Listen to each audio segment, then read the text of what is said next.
Hi అండి, అందరికీ నమస్కారం. Welcome to Shanvi's vlogs. ఈరోజు మనం 5 నిమిషాల్లో అయిపోయే ఎగ్ ఫ్రైడ్ రైస్ గురించి తెలుసుకుందాం. పిల్లల లంచ్ బాక్స్లోకి త్వరగా అయిపోతుందండి.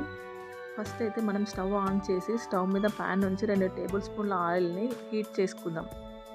హీట్ అయిన తర్వాత 2 ఎగ్స్ని బ్రేక్ చేసి ఇలా వేసుకుందాం. కొంచెం సాల్ట్ని, కొంచెం పసుపుని వేసి మీడియం ఫ్లేమ్లో నెమ్మదిగా కలపండి.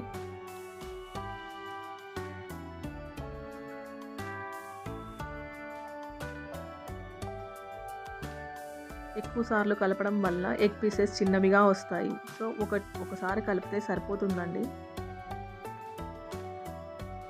ఎగ్ పీసెస్ పెద్దవిగా ఉంటేనే ఎగ్ ఫ్రైడ్ రైస్ రుచిగా ఉంటుంది. ఎగ్ అయితే 80% కుక్ అయిపోయిందండి. ఇలా ఫ్రై అయిన ఎగ్ని తీసి పక్కన ఉంచుకుందాం. ఇప్పుడైతే అదే ప్యాన్లో 1 టేబుల్ స్పూన్ ఆయిల్ని వేసి కొంచెం జీలకర్ర, ఆవాలు, మినపప్పు, శనగపప్పును యాడ్ చేసుకుందాం. కొంచెం కరివేపాకును యాడ్ చేసుకుందాం. సన్నగా కట్ చేసి పక్కన ఉంచుకున్న ఆనియన్స్ని యాడ్ చేసుకుందాం.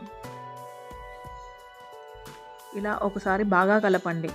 ఆనియన్స్ కొంచెం ఫ్రై అవ్వటం స్టార్ట్ అయిన తర్వాత క్యాప్సికమ్ ముక్కల్ని యాడ్ చేసుకుందాం. ఇలా ఏ వెజిటబుల్స్నైనా యాడ్ చేసుకోవచ్చండి.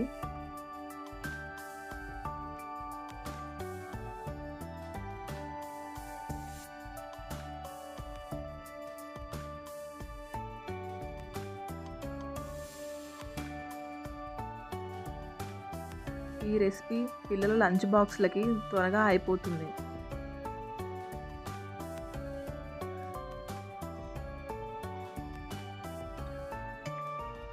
ఇలా వేగిన తర్వాత కొంచెం పసుపుని, కొంచెం ఉప్పుని వేసి బాగా కలుపుకుందాం.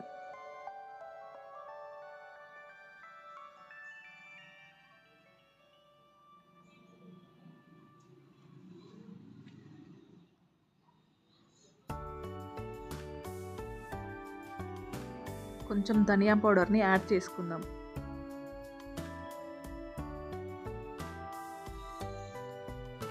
మనం చేసి పెట్టుకున్న కప్పు రైస్ని యాడ్ చేసుకొని వేపుకున్న ఎగ్ని ఇలా యాడ్ చేసుకుందాం. ఇవన్నీ మిక్స్ అయ్యేలాగా బాగా కలపండి.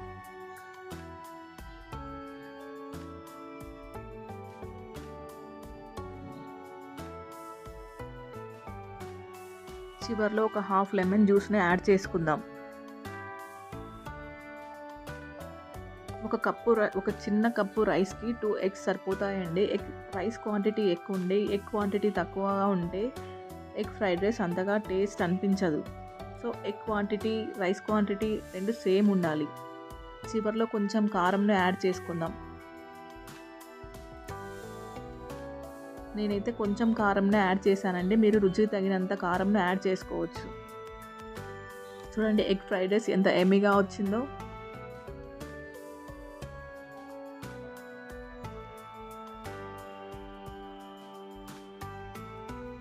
అంతే, లంచ్ బాక్స్లోకి సర్వ్ చేసుకోవటమే.